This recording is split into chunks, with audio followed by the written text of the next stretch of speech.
à l'église CCH. Et si c'est la première fois que vous venez à notre église CCH, soyez bienvenus à notre église. C'est vraiment un honneur pour nous de vous recevoir aujourd'hui. Et si c'est la première fois que vous venez nous visiter, on vous demanderait à la fin de la réunion, il y a une table qui s'appelle la table bienvenue. Si vous avez des questions, vous voulez juste connecter avec nous, vous voulez avoir une Bible, tout se passe à la table bienvenue. Donc à la fin de la réunion, je vous demanderai de vous diriger à la table bienvenue et ça sera un honneur pour nous de vous accueillir. Juste vous dire une autre annonce que la semaine prochaine, il y aura une consécration d'enfants. Donc si vous voulez présenter votre enfant dimanche prochain, donc veuillez prendre le temps juste de nous écrire à l'adresse info@cchéritage.org pour avoir des informations et pour vous inscrire. Et la semaine prochaine, il y aura une présentation d'enfants. Aujourd'hui, nous sommes encore dans cette thématique qui s'intitule Vision 1.0. Découvre le cœur de Dieu et resplendit d'une foi vivante. Et ce sera notre pasteur Laurent qui viendra prêcher aujourd'hui. Et juste avant de lui laisser la place, je vais prendre le temps de remettre la réunion entre les mains du Seigneur et aussi de lui remettre aussi lui-même dans les mains du Seigneur. Seigneur, on te remet, Seigneur Dieu, cette réunion aujourd'hui entre tes mains. On te remercie pour ta grâce, on te remercie pour ton amour, Seigneur Dieu. On te remercie pour qui tu es, pour qu'est-ce que tu fais pour nous, Seigneur Dieu. Je voudrais aussi prendre ce temps, Seigneur Dieu, avant de remettre tous ceux qui ont été, malheureusement, Seigneur Dieu, qui ont subi des dégâts avec ce qui s'est passé, avec la petite tempête qui s'est passée. Que tu puisses les accompagner, ces gens qui ont été touchés, que tu puisses être leur réconfort, Seigneur Dieu, et que tu puisses les aider à passer au travers de ce qui passe et leur donner la paix et la sérénitude qu'ils ont besoin. On te remet, Seigneur Dieu, cette réunion entre tes mains, que nos cœurs puissent être touchés par toi, Seigneur Dieu, que nous puissions recevoir de toi, et nous te remettons notre pasteur Laurent entre tes mains. Renouvelle ses forces et sois avec lui, que ce ne soit point lui qui parle, mais bien toi qui parles au travers de lui, afin que nos cœurs puissent être touchés, Seigneur. On te remet tout entre tes mains, et c'est ainsi que je te prie, que le nom de ton Fils Jésus-Christ qui vaut siècle et des siècles, que tout le monde puisse dire un grand. Est-ce qu'on peut accueillir pasteur Laurent? J'avais vraiment très, très hâte à partager ce message. Vous savez, on est dans une série qui s'intitule Vision 1.0. On va avoir une autre série qui va s'intituler probablement Vision 2.0 et on va aller plus loin, on va pousser quand même certaines valeurs, certaines vérités. En réalité, en fait, on est dans des vérités du cœur de Dieu, mais la complexité avec la foi chrétienne, chers amis, c'est que les vérités de Dieu doivent devenir nos valeurs. Elles doivent devenir nos vérités, c'est-à-dire qu'on enligne notre vie en fonction de ce que Dieu attend pour chacun d'entre nous. Combien le croient? Et c'est important de pouvoir le faire avec une certaine compréhension. C'est pour ça que Dieu a mis des messages sur mon cœur. Puis également, cette série, elle est importante. Pourquoi? Parce que nous déclarons qu'il est possible de découvrir le cœur de Dieu. Combien le croient? C'est possible de découvrir le cœur de Dieu et surtout de resplendir d'une foi vivante. Vous savez, on n'est pas chrétien pour vivre de manière vaincue. On n'est pas là à marcher avec un esprit vaincu. Je crois que le chrétien qui connaît Jésus-Christ est appelé à marcher avec une foi vivante. Amen. Et c'est important de comprendre. Vous savez, c'est une des phrases que l'on veut déclarer lorsque on rentre dans l'environnement de l'Église, surtout une Église comme la nôtre, découvre le cœur de Dieu et resplendit d'une foi vivante. Et on a parlé de la simplicité, on a parlé de l'authenticité. Pasteur Kendi a parlé également du lâcher-prise. Tellement un message important. Pour ceux qui ne l'ont pas écouté, je vous encourage à aller l'écouter. Et ce matin, j'aimerais amener ce message comme pour titre « C'est accessible ». C'est accessible. Combien croient que découvrir le cœur de Dieu et resplendir d'une foi vivante, c'est accessible? C'est possible. Sinon, Dieu ne serait pas venu vers nous pour nous inviter à entrer dans ces vérités. S'il nous invite, c'est parce qu'il a prévu que nous puissions les vivre. Et je vais aller directement dans mon premier point. J'ai 4 points ce matin. Vous allez voir qu'en fait, ça va être comme un build-up, OK? Ça va s'entremêler et ça va même s'enrichir. À chaque fois que je vais amener un autre point, on va entendre, il y a comme un rappel de l'autre point précédent, mais on va aller plus loin. On va pousser la pensée vraiment plus loin. Et la première chose que j'aimerais vous dire, c'est que le changement avec Dieu est notre espérance. Amen. Il est impensable, pour moi c'est impensable, de connaître Jésus-Christ, d'être parvenu à la connaissance de Jésus et de croire en lui, de vouloir vivre dans ses voies et de vouloir même le servir sans penser un instant que le changement ne pourrait ne pas être possible. C'est impossible. Chers amis, je crois que Dieu nous fait entrer dans une vie nouvelle.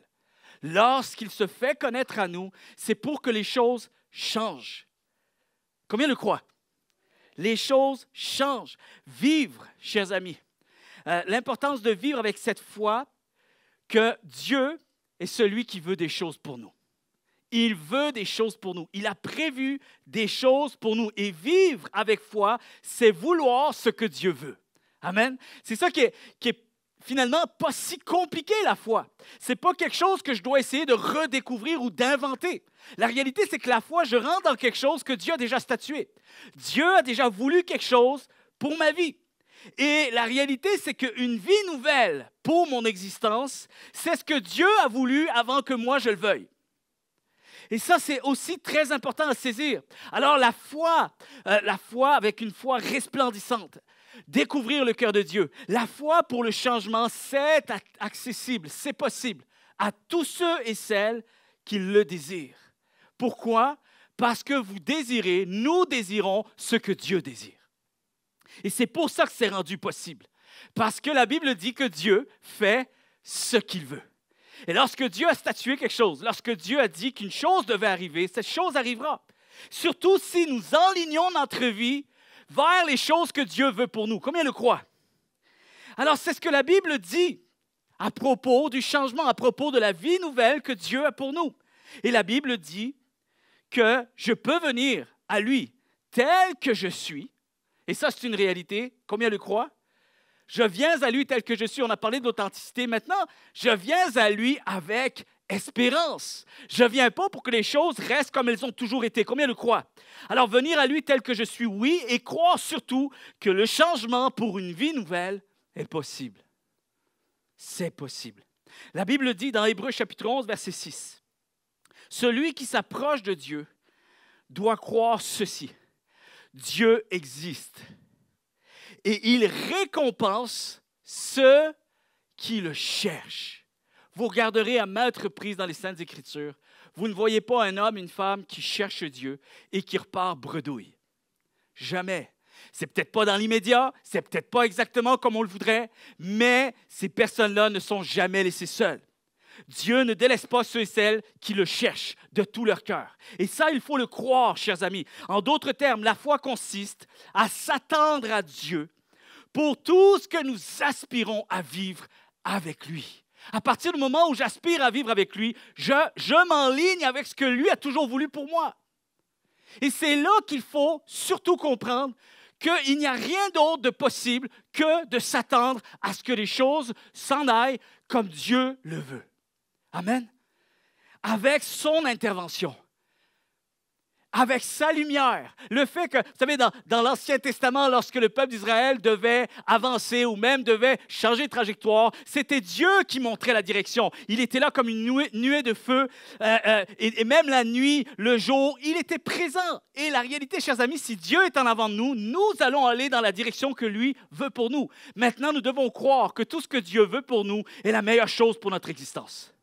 La meilleure chose pour notre existence. L'espérance des choses nouvelles, c'est l'essence même de la foi. Je ne peux pas m'attendre à Dieu et finalement m'attendre à ce que rien ne change. Je dois croire au changement. Si je suis croyant, si je suis chrétien, et même si je ne le suis pas. Vous savez, la première fois que je me suis approché de Dieu d'un cœur sincère, j'étais très jeune et je cherchais un sens à ma vie. Mais la minute où j'ai compris que je pouvais m'approcher de Dieu, je pouvais même lui parler, il y a comme un élément de confiance. Il y a quelque chose qui a inspiré mon cœur, une notion de foi qui est arrivée.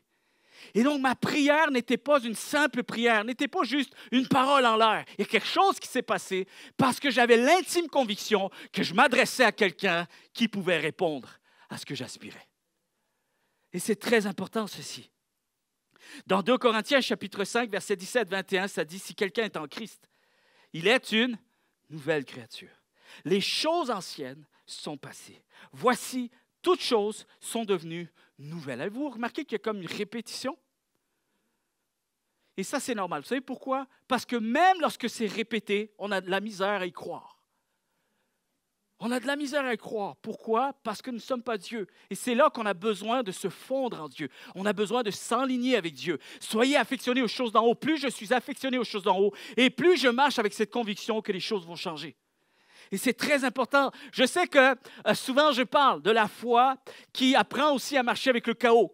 Et vous le savez que c'est un de mes messages que je partage parce que je sais que la vie n'est pas toujours parfaite. Et je vais aller vraiment dans ces pensées ce matin. Je vais aller dans ces vérités. Mais la réalité, chers amis, c'est que même lorsque Pasteur Candy a parlé du lâcher-prise, le lâcher-prise, ce n'est pas baisser les bras.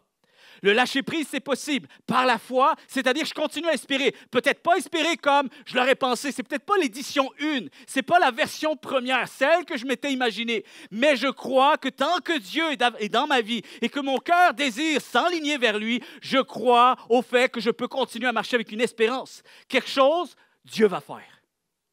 Amen.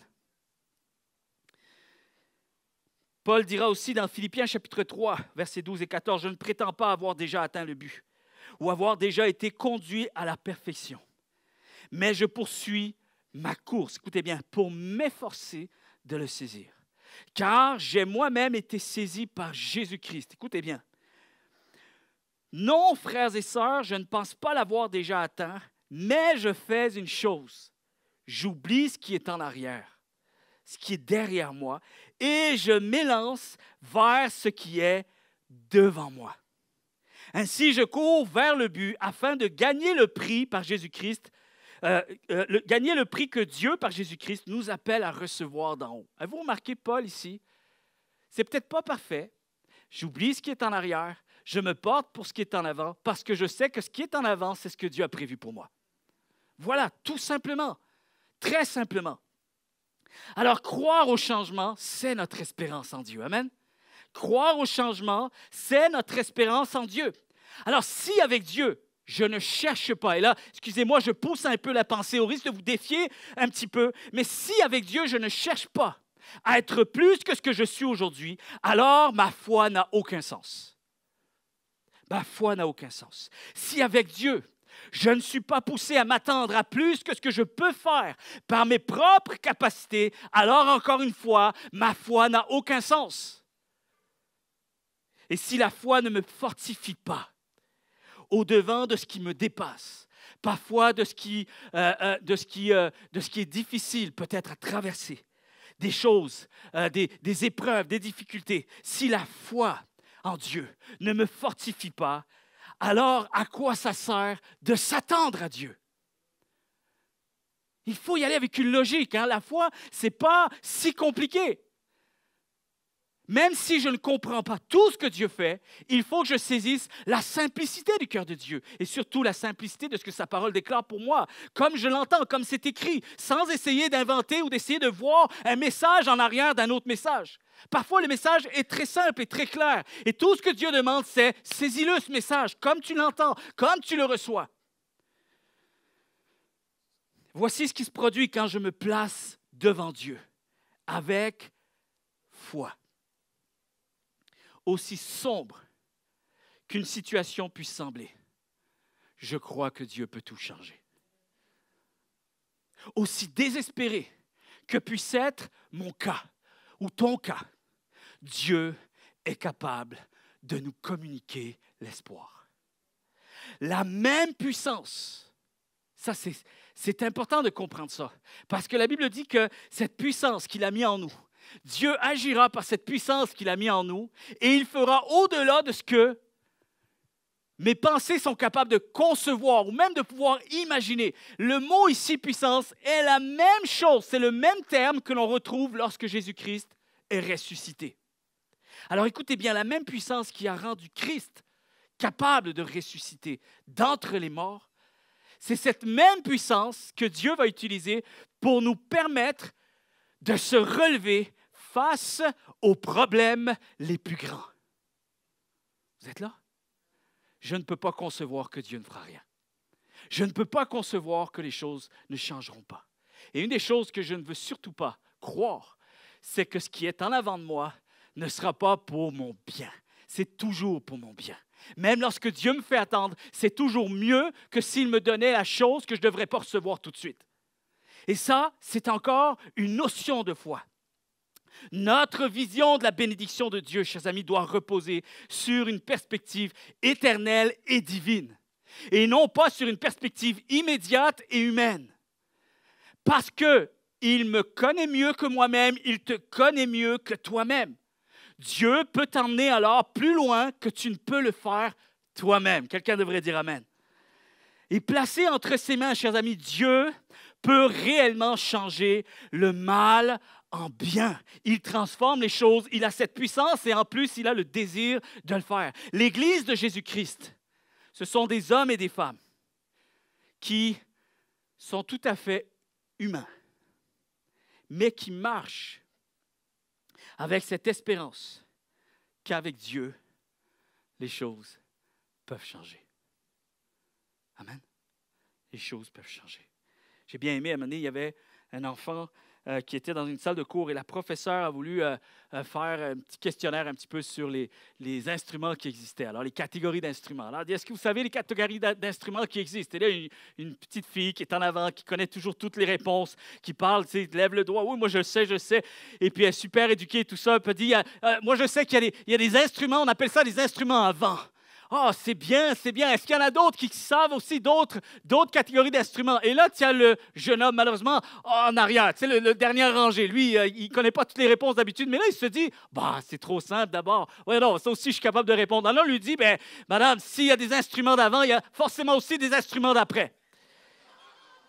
Et puis, madame, non, c'est pas tout à fait ça, mais bien joué, bien beaucoup, et tout ça. Et quand j'ai entendu cette histoire, je me rappelle toujours de cette histoire parce que je me souviens toujours qu'avec Dieu, s'il y a un avant, il y a aussi un après. Peut-être que ça ne marche pas dans la réponse de la madame qui a posé cette question-là, mais dans la réponse de la foi, c'est une bonne réponse. Et j'aimerais me souvenir constamment que Dieu entend toujours une suite pour notre vie. Il y a un après. Ce que j'aime aussi, c'est de voir que la venue de Jésus-Christ a tellement touché l'humanité, a tellement impacté l'humanité. Voici ce qui s'est passé. Quelqu'un, je ne sais pas qui, mais quelqu'un s'est levé, quelqu'un a dû prendre la décision. Quelqu'un s'est levé et s'est dit, là, il faut constater une chose, que la venue de cet homme, ce n'est pas comme les autres hommes. Et quelque chose s'est passé de manière tellement extraordinaire que là, c'est le temps de remettre les pendules à zéro. Et à partir de Jésus-Christ, il y a quelqu'un qui a statué qu'il y avait tout ce qui s'est passé avant lui et il y a tout ce qui se passera après lui. Et ça me touche toujours. C'est aussi simple que ça, des fois. C'est comme avec le cœur d'un enfant que je saisis. Parfois, lorsqu'on passe des temps plus difficiles, c'est avec le cœur d'un enfant qu'on arrive à rester debout, à rester fortifié, à rester plein d'espérance parce que je sais que Dieu ne me laissera pas, dans mon état actuel, je sais que Dieu ne me laissera pas me définir mon avenir en fonction de ce qui s'est passé hier. Avec Dieu, il y a un après. Pourquoi l'importance d'accepter le pardon et la grâce de Dieu, chers amis? Parce que je parle de la grâce de Dieu ce matin. Parce qu'on ne peut pas saisir la foi sans la grâce de Dieu.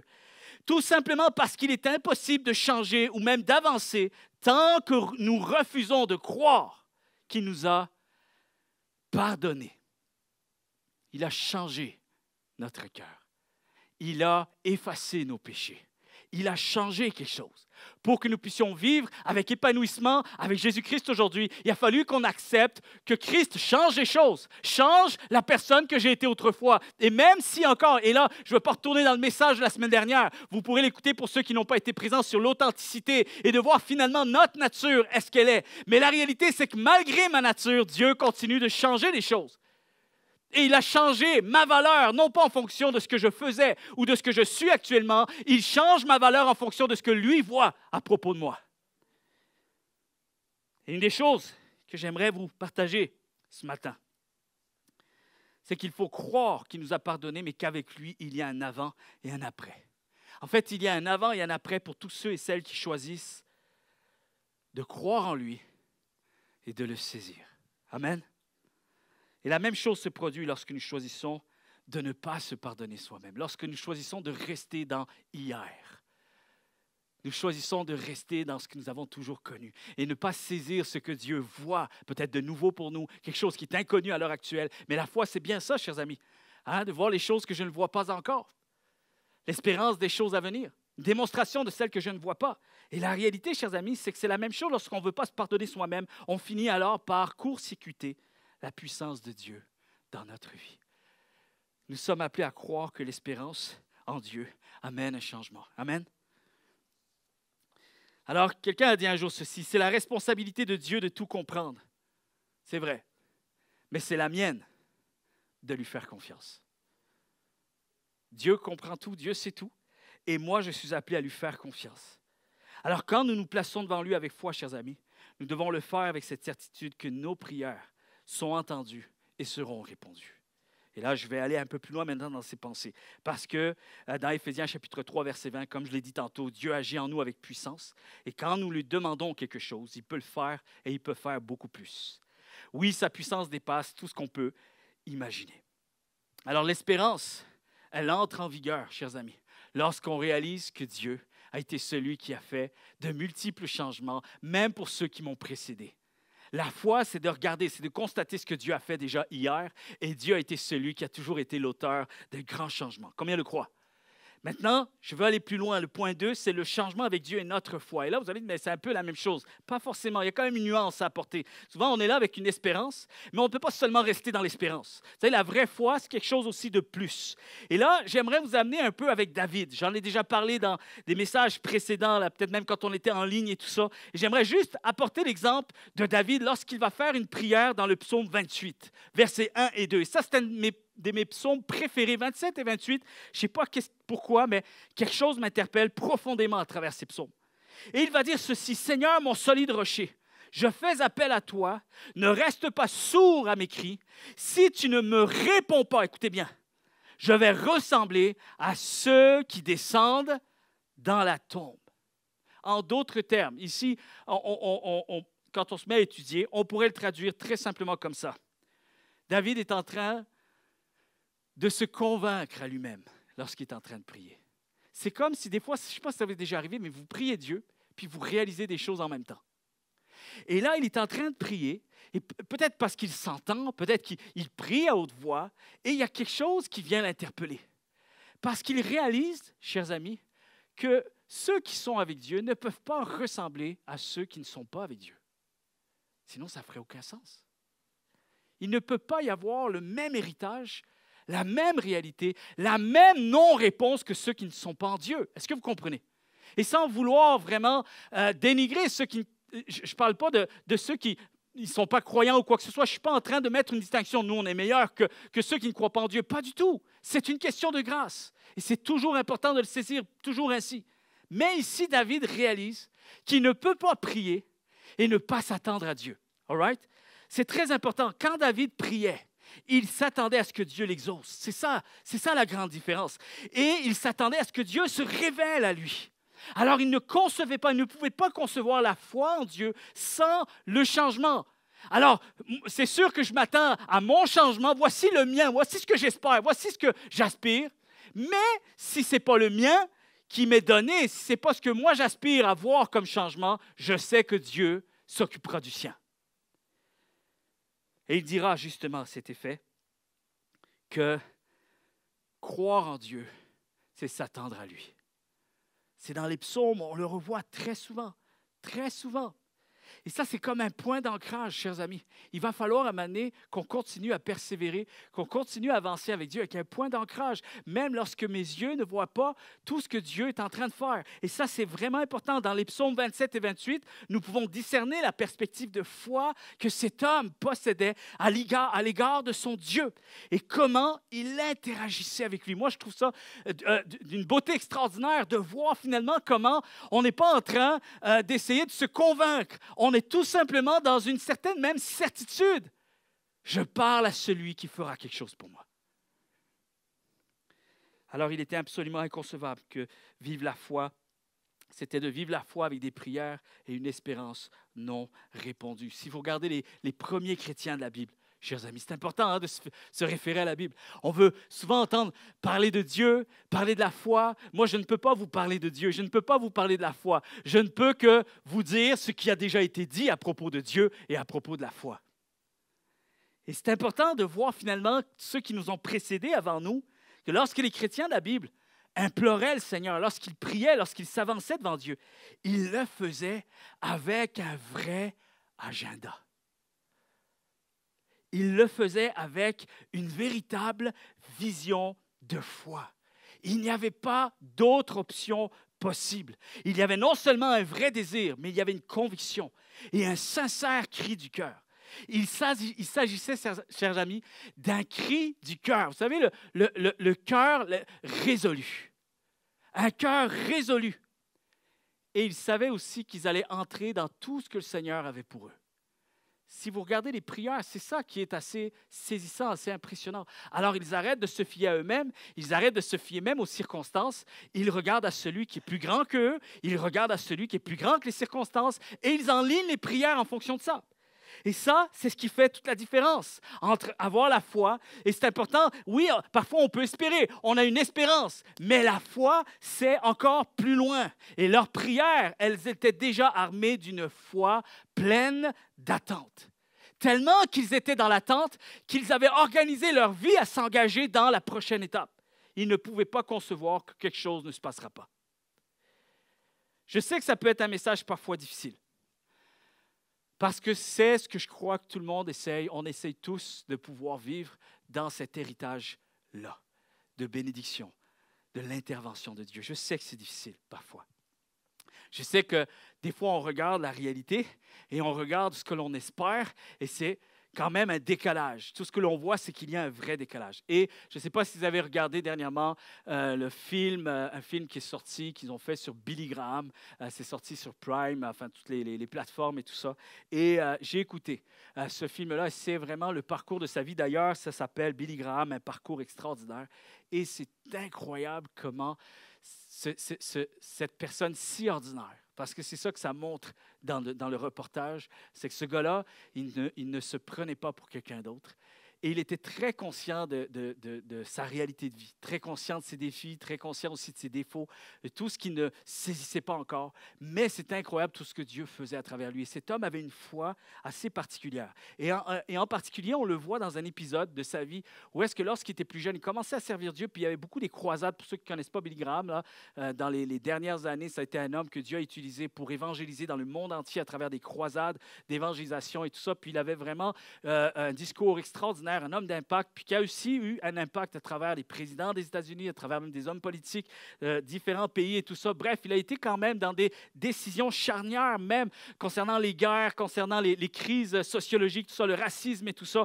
Vous regarderez, c'est extraordinaire ce reportage-là. Mais il arrive à un moment donné où il est jeune, il commence à servir, il y a certains résultats, il y a des choses qui se passent, Dieu les utilise, puis ils sont plusieurs à servir ensemble. Ils ont fondé une organisation qui s'appelle Jeunesse pour Christ. Et à ce moment-là, il y a comme un doute.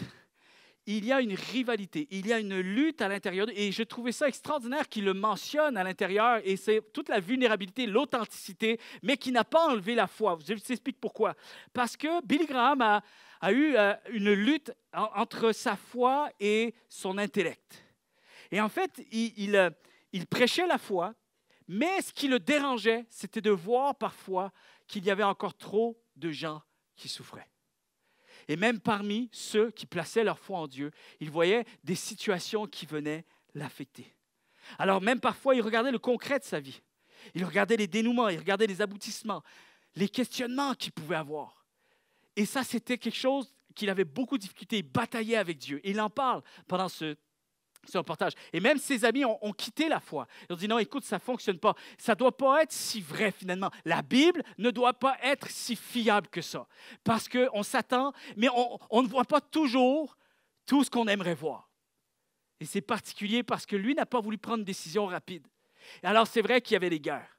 C'est vrai qu'il y avait du racisme. C'est vrai qu'il y avait de l'injustice. Il y avait des choses terribles qui se voyaient. Il y avait des choses qui se voyaient à travers la méchanceté de l'homme, à travers même des circonstances, des dénouements de la vie, des épreuves. Parfois, c'était des états naturels. Et très souvent, il s'est retrouvé à devoir aller sur des sites pour aller parler et encourager et réconforter des familles endeuillées qui ont perdu des enfants et tout ça. Et lui, c'était difficile ensuite d'aller le soir puis de faire une campagne d'évangélisation et de prêcher que Dieu est celui qui offre l'espoir et Dieu est celui qui change les choses. C'était très difficile.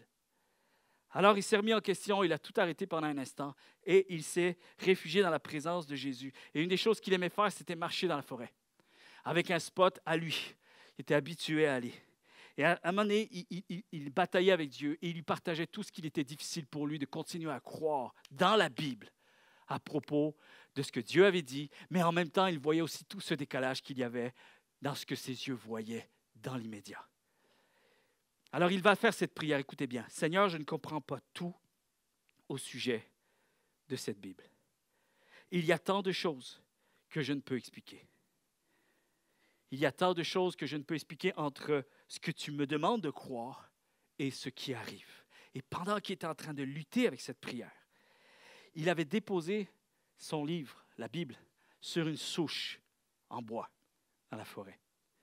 Et alors qu'il était en train de prier, c'est comme s'il fixe la Bible et là, il a quelque chose qui vient, une pensée qui lui vient sur son cœur. Et tout d'un coup, ses prières ont changé. Et il a réalisé une chose. C'est tout bête, ce que je vais vous dire ce matin, mais il a réalisé une chose. Il a dit, Seigneur, qui est-ce qui a écrit ce livre? C'est toi ou c'est moi? Il s'est parlé, tout simplement. Et il a déclaré ceci, ce n'est pas mon livre, c'est le tien. Alors, voici ce qu'il a dit. C'est ton livre, ce n'est pas le mien. Alors je vais devoir l'accepter par la foi. Vous êtes là? Par la foi. Vous remarquez l'espérance, la foi, comment c'est différent? La foi, des fois l'espérance, on arrive à la saisir. C'est plus facile des fois à saisir l'espérance parce qu'il y a un engouement, il y a une motivation, il y a quelque chose, il y a une bonne période. Parfois, ça va même dans les bonnes périodes. Mais la foi, chers amis, elle doit rentrer en vigueur même quand c'est long. Elle doit rentrer en vigueur même quand les choses ne changent pas tout de suite. Elle doit rentrer en vigueur même quand mon âme doit lutter avec Dieu. J'ai foi en toi, je ne remettrai pas en question qui tu es. Alors je vais avoir foi dans ce que tu as dit, dans ce que je sais et non pas dans ce que je ressens et dans ce que j'aimerais. Est-ce que vous êtes là ce matin? Jean chapitre 4, verset 24, ça dit, il faut que ceux qui l'adorent, vous connaissez ce verset peut-être pour ceux qui sont plus familiers, il faut que ceux qui l'adorent en esprit et en vérité. Vous connaissez? Et ici, ce n'est pas mon esprit. Je ne l'adore pas avec mon esprit. Non, ici, il est question de l'Esprit de Dieu. Il faut que j'apprenne à prier. Il faut que j'apprenne à venir devant lui. Il faut que j'apprenne à le louer et l'adorer avec son esprit et sa vérité, pas les miennes. Pourquoi, chers amis, c'est mieux son esprit que le mien? Parce qu'on va être honnête, parfois, notre esprit est bien disposé. Et d'autres fois, il l'est moins. Et la foi doit rentrer en vigueur lorsque mon esprit est moins disposé. Lorsque mes yeux ont tendance à regarder plus le négatif que le positif. Lorsque finalement, il y a plus d'incompréhension en moi que de certitude. C'est à ce moment-là que je dois faire confiance à son esprit et à sa vérité. Et je crois que Dieu ne ment pas. Combien le croient? Alors, nos vérités sont incomplètes et imparfaites. Ma sagesse, elle est limitée. Ma vision, parfois, elle est brouillée. Ce n'est pas toujours objectif. Je n'arrive pas toujours à être objectif dans ce qui m'arrive. Parfois même, je suis détaché émotionnellement. C'est pour ça que j'ai besoin de laisser mes émotions et de revenir à la foi, très souvent. Maintenant, je sais que son esprit est toujours bien disposé. Amen. Ses vérités restent toujours les mêmes. C'est pour ça qu'il est dit qu'il n'y a en lui aucune ombre de variation, aucun changement. Et ça, c'est une bonne nouvelle pour nous. Pourquoi? Parce que je suis tellement changeant, je suis tellement instable, je suis tellement dans les ondes de variation que je suis content que quelqu'un ne le soit pas. Alors, je viens saisir celui sur qui je peux m'appuyer. Quelqu'un a dit un jour, ouais, on dirait que toi, un chrétien, un homme qui dit à un chrétien, il dit, toi, je sais que tu crois en Dieu, mais crime, on dirait qu'il n'y a jamais rien qui t'atteint, on dirait que tu trembles pour rien, que tu n'es jamais défait, tu n'es jamais anxieux ou quoi que ce soit. Il dit, oh, ça c'est parce que tu regardes juste à l'emballage. Il dit, écoute-moi bien, mon ami, je suis quelqu'un qui tremble très souvent, mais je dois admettre une chose, que le rocher sur lequel je me tiens, lui, ne tremble pas. Et c'est parfois juste ainsi qu'on parvient à marcher par la foi. Alors je ne comprends pas, mais je te fais confiance. Tu l'as dit, tu l'as déclaré, je vais continuer à le croire. Quelqu'un devrait dire Amen. Non par la vue, mais par la foi. Non pas en fonction de ce que je ressens, mais en fonction de ce que je sais, parce que Dieu l'a déjà dit. 3, le changement avec Dieu est devant moi. OK, ça, c'est très important. Vous allez dire, ça ressemble un peu à une pensée positive et tout ça. OK, sincèrement, les amis, souvent on est là, la psychologie positive. Je lis souvent de la psychologie positive.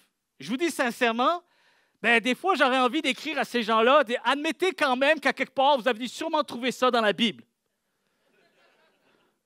Parce que être positif, être confiant, croire en soi-même, ben lisez la Bible. Si vous avez besoin de ces messages-là, lisez la Bible. Et vous allez voir, vous allez être encouragés à toute cette valeur que Dieu met sur chacune de nos vies. Amen. Une valeur inestimable. Mais j'aimerais dire également, pourquoi on s'attend? On peut s'attendre à ce que les choses changent parce que Dieu travaille toujours pour un avenir meilleur. Et ça, la Bible le dit presque d'un bout à l'autre des Saintes Écritures. Tellement que même lorsque notre vie va finir, c'est l'éternité qui va être parfaite. Dieu est toujours dans l'avenir pour nous. Tout ce qu'il nous accorde de vivre aujourd'hui est toujours en vue d'un meilleur avenir. Amen.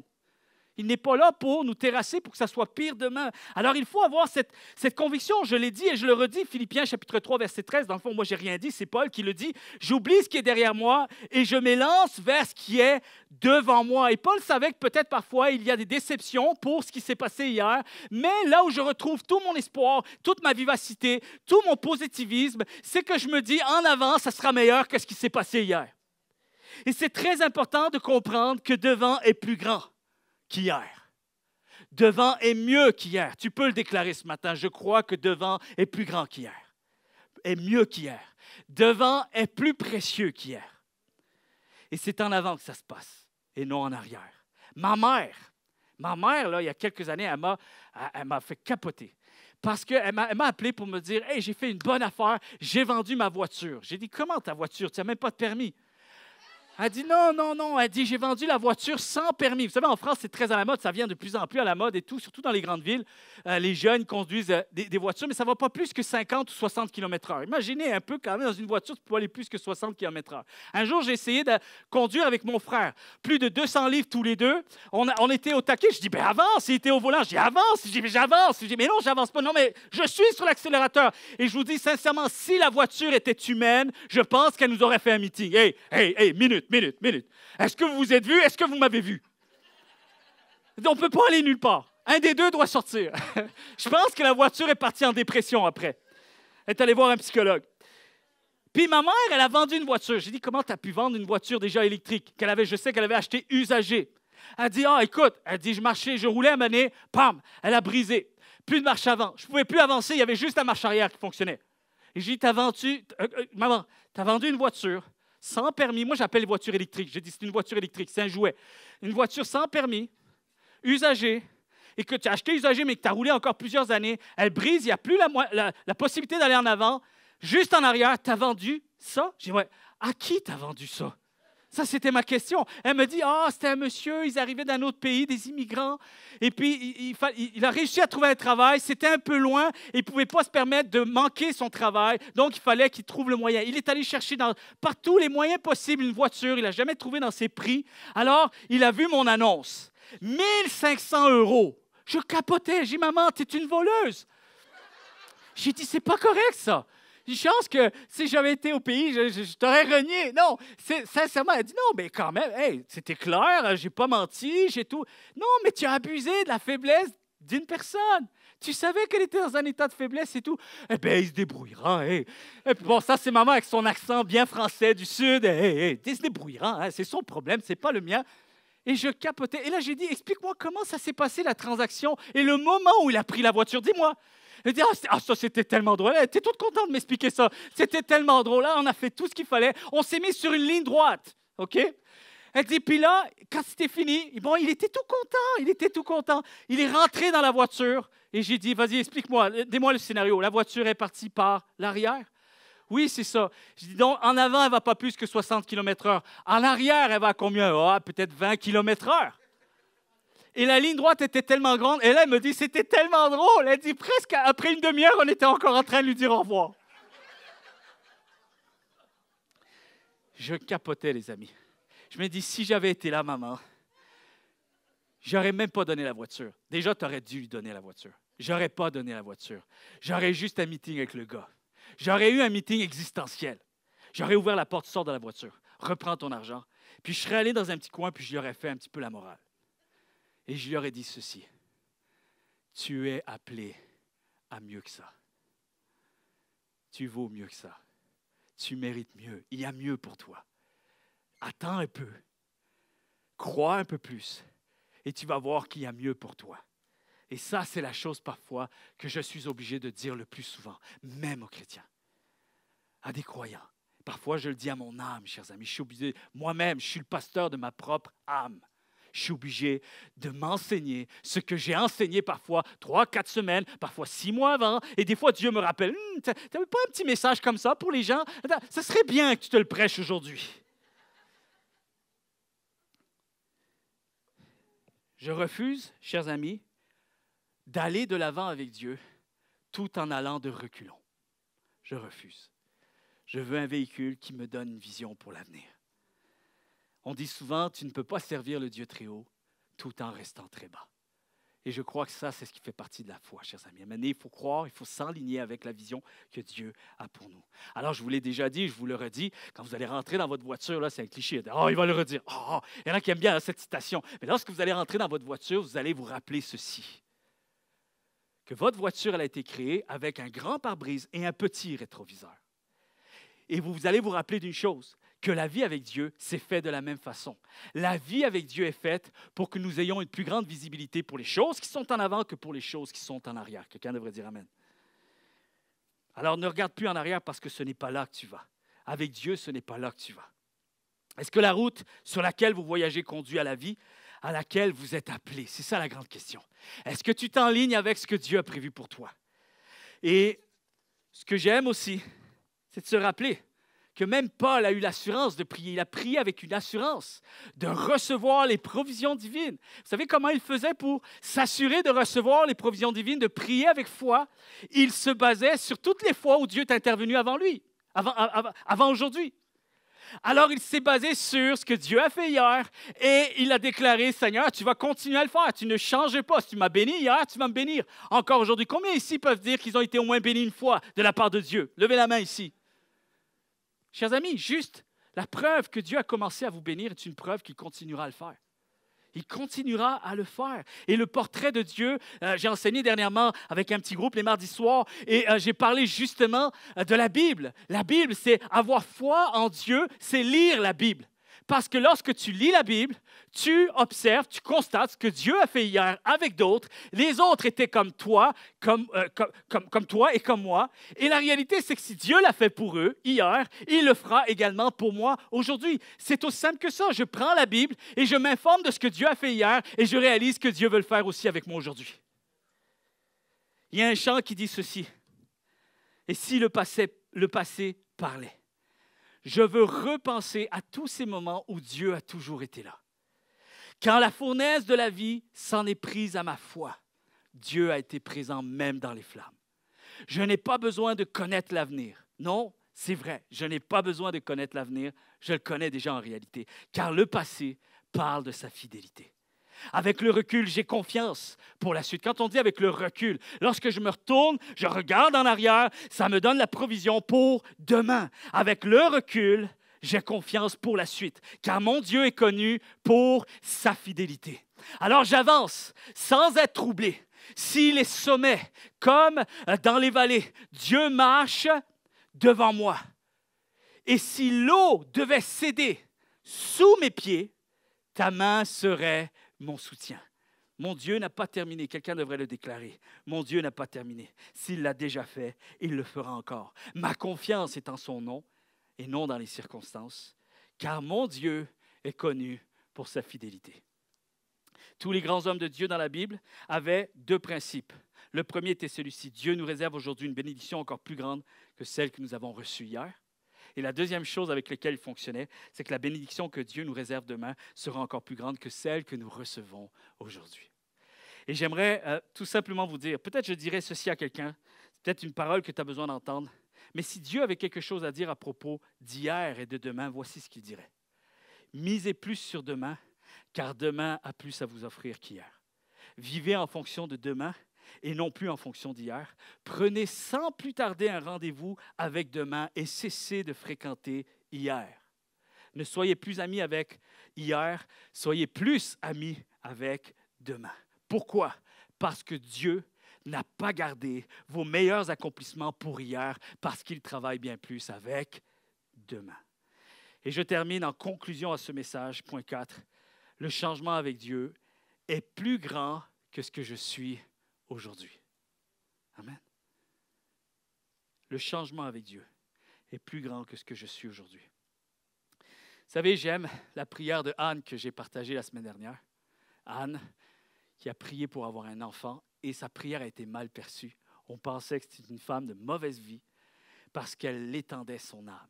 Il y avait vraiment là, son âme qui s'étendait devant Dieu et à la vue des hommes, qui fait que ça a été mal perçu. Mais ce que j'aime, c'est que cette femme, elle va prier et elle va s'attendre à Dieu. Et alors qu'on est dans cette conclusion, il faut que nous saisissions une chose.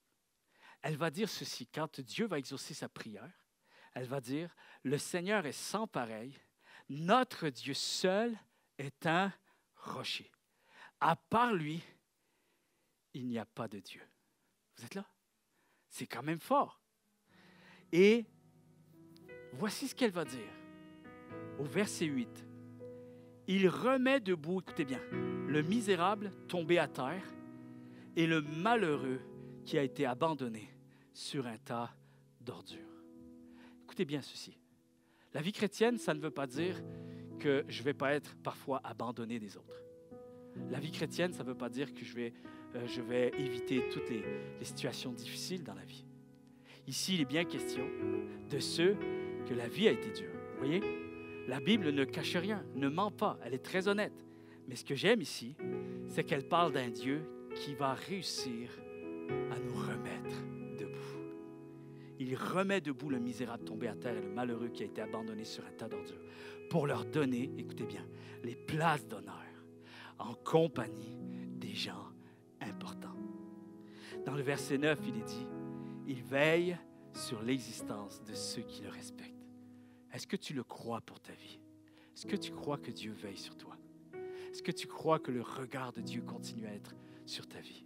Que la main de Dieu est sur ta vie? Même dans les temps les plus difficiles de notre vie, on a entendu Dieu nous dire. Et pourtant, on était avec mon épouse, on dit, pourquoi c'est si difficile pour nous? Qu'est-ce qu'on a fait? Pourtant, on n'est pas des cruels, on n'est pas des gens méchants, on fait attention, on respecte les gens, on est gentil avec les gens. Et souvent, on essaie de calculer un peu la faveur de Dieu en fonction de ce que l'on fait. On était jeunes ensemble. Et on a dit, pourquoi c'est si difficile pour nous? Pourquoi? Et à toutes les fois, on se retrouvait dans un environnement, soit dans un contexte d'église, un message où quelqu'un nous parlait, quelqu'un nous a envoyé quelque chose. Et il y avait toujours cette phrase qui revenait, « Parce que la main de Dieu est sur ta vie. » Et c'est drôle, comment ce n'est pas une réponse qui devrait me satisfaire. Mais en même temps, elle me réconforte. Parce que peut-être que c'est turbulent, peut-être que ça bouge, peut-être que ça brasse, mais je suis heureux de savoir que la main de Dieu continue d'être sur ma vie. Il veille sur mon existence. Alors voici maintenant au verset 3. Ça, c'est fort à ce qu'elle dit. Et elle nous parle à nous aujourd'hui encore, Anne. Ne multipliez pas les paroles hautaines. Souvent, on a entendu ces phrases. Mais qu'est-ce que ça veut dire au juste? Ne prononcez plus de propos insolents. Et pourtant, je vous ai dit qu'il faut être authentique. N'ayons pas peur de venir devant Dieu et de partager notre cœur, de déverser notre cœur. Qu'il y en a qui l'ont fait et ils n'ont pas eu de filtre. Alors là, on dirait que tu te contredis, pasteur. Et ça dit ici, car le Seigneur est un Dieu qui sait tout. Il juge toutes les actions des hommes. Voici ce qu'elle veut dire en réalité lorsqu'on se met à étudier.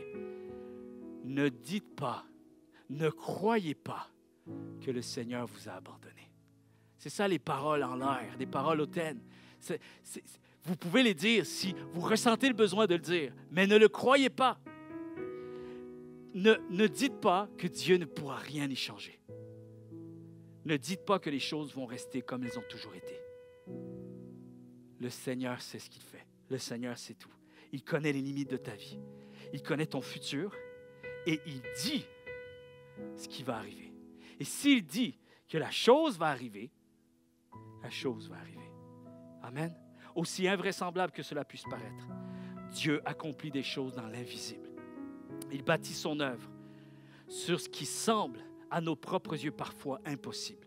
Il accomplit ses promesses pour notre vie quand tout nous semble aller dans la direction contraire. Combien s'y reconnaissent? Il met en œuvre notre destinée parfois sans que nous le réalisions pleinement, totalement ou sur le moment. Et tout comme bien des héros de la foi, très souvent, nous ne voyons pas ce que Dieu fait. Alors je dis à quelqu'un ce matin, ne jugez jamais une personne en vous basant sur une saison. Ne vous jugez jamais, ne vous jugez pas trop vite, Ne jugez pas trop vite votre vie en vous basant sur un chapitre, une saison ou des épisodes. Pourquoi? Parce que pendant une saison, David était obligé de fuir, d'être fugitif. Pendant une saison, David était fugitif et la saison d'après, il est devenu le roi. Pendant une saison, Ruth travaillait dans un champ très durement. Et la saison suivante, elle est devenue propriétaire de ce champ.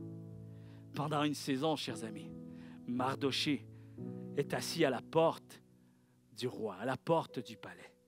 Et la saison suivante, il est à l'intérieur et il mange dans le palais.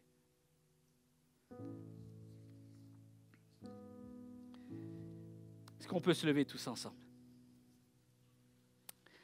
Et qu'on entre dans un temps de présence de Dieu, dans des temps de chants, de louanges, et en même temps que ces chants deviennent comme des prières pour nous ce matin. J'aimerais dire à quelqu'un ceci. Devenir chrétien ne signifie pas avoir une vie où les problèmes sont absents. Mais être chrétien signifie avoir une vie où Dieu est présent. Ça, je le sais.